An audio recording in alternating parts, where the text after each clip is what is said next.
Chers camarades auteurs, mesdames, messieurs, sauf erreur ou omission, il s'agit cet après-midi d'une première. Pas de précédent, en effet, à ces états généraux du livre, faut-il préciser des auteurs du livre. Et comme vous avez eu le temps de lire le programme, n'est-ce pas, vous savez déjà qu'il ne s'agit que d'un tome 1, consacré cette année à l'ensemble des problèmes posés par la mise en œuvre ou par la non-mise en œuvre de diverses réformes en matière de protection sociale des auteurs en question. Pour connaître l'objet du tome 2, qui paraîtra l'année prochaine, il vous suffira d'être patient et d'attendre la conclusion de ce tome 1 aux alentours de 18h30. D'ici là, je me contenterai de revenir sur les circonstances qui ont conduit à cette initiative. Et pour commencer, sur les 18 sociétés d'auteurs qui aujourd'hui constituent le Conseil permanent des écrivains. Il n'est peut-être pas inutile de rappeler que le CPE s'est constitué en 1979 à l'initiative d'auteurs et aussi d'éditeurs face à un grave danger qui menaçait l'univers du livre. C'est à cette mobilisation qu'on doit la loi sur le prix unique du livre. Je conserve personnellement un souvenir ému de cette belle aventure que j'ai suivie de près à l'époque aux côtés de Bernard Pingot. Les États généraux de 2018 et 2019, donc, aboutiront-ils à un résultat aussi positif? Alors, suivant la formule consacrée, l'avenir nous le dira. Dans l'immédiat, en ce début d'après-midi, je veux saluer tous les responsables des sociétés unies au sein du CPE, très investis dans la préparation de cette première journée.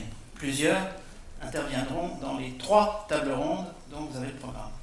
Et rendre un hommage appuyé à la toujours souriante Colombe Bonsin.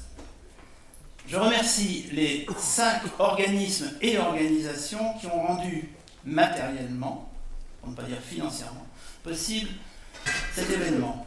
La DAGP, le CNL, la SAIF, la SCAB et bien entendu la Maison de la Poésie. Je salue les responsables administratifs et politiques ici présents.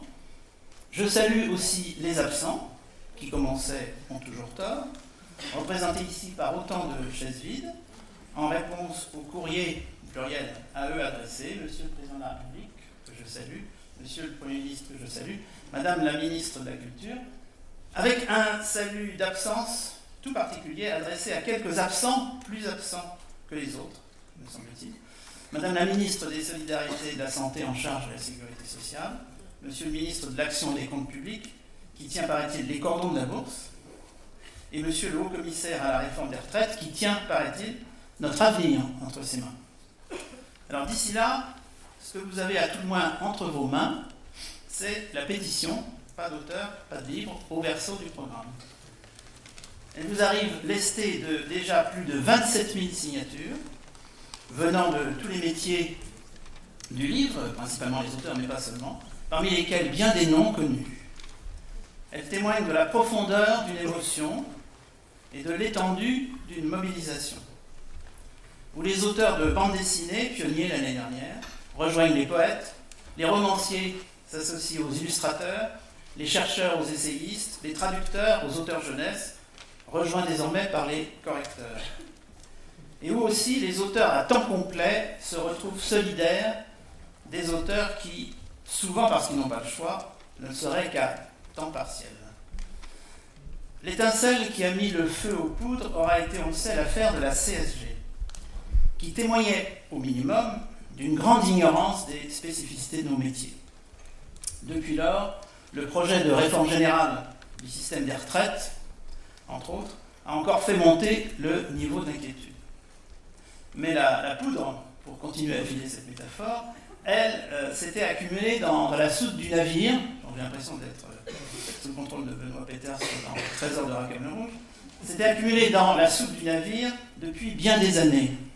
Ces longues années sans concertation, ou pire encore, qu'est-ce qui est pire que l'absence de concertation? C'est des concertations annoncées qui n'ont pas vu le jour. Les premiers textes annonciateurs de réforme remontent, on pourra remonter au déluge, comme toujours, mais remontent à juin 2013. Ils ont suscité dès cette époque notre inquiétude et notre demande, de dialogue et donc de concertation, jusqu'à ces dernières semaines, quasiment ces derniers jours, rien. Faut-il penser que les annonces toutes récentes sont à mettre en relation avec notre mobilisation? Ce n'est pas à exclure. Du coup, les chantiers laissés en état depuis tout ce temps sont nombreux. Le plan de cet après-midi les réunit, vous l'avez vu, autour de 3 thématiques. Les auteurs oubliés dans les réformes fiscales et sociales, première table ronde. 2019, l'année de tous les dangers pour le régime des auteurs, deuxième table ronde. Faut-il réinventer un régime social pour les auteurs, troisième table ronde. En fond de tableau, fragilité des revenus, précarisation accrue, soupçon de condescendance. Chers camarades auteurs, mesdames, messieurs, permettez à un historien de conclure sur la notion d'états généraux. Par leur cahier de doléances, ceux de 1789 ont libéré une parole trop longtemps contenue, vous le savez. En ces temps de commémoration de mai 68, ce qu'on retient de l'événement 68, toute controverse soldée, c'est du moins la libération d'une parole. Or, parole, texte, dessin, photographie, les auteurs du livre sont chez eux. La parole, ils l'ont prise et bien prise. Ils vont la conserver. Les États généraux de 1789, qui appartenaient à un ancien régime, en ont fondé un nouveau. Seulement, il y a régime et régime. Aujourd'hui, on parlera plutôt de régime de sécurité sociale ou de régime de retraite. Et puis, sur le fond, à quoi bon couper la tête à Louis XVI si c'est pour couronner Napoléon? Les auteurs du livre ne souhaitent, au moins dans leur grande majorité, couper la tête à personne. Je suis prudent, je dis au moins dans leur grande majorité, y compris dans cette salle. Mais ils demandent, ces auteurs, qu'on ne leur coupe pas les mains. Ils ont un grand privilège dans le monde d'aujourd'hui, ils aiment leur métier. C'est donc une espèce très minoritaire. Ne la transformons pas en espèce en voie d'extinction. Je vous remercie.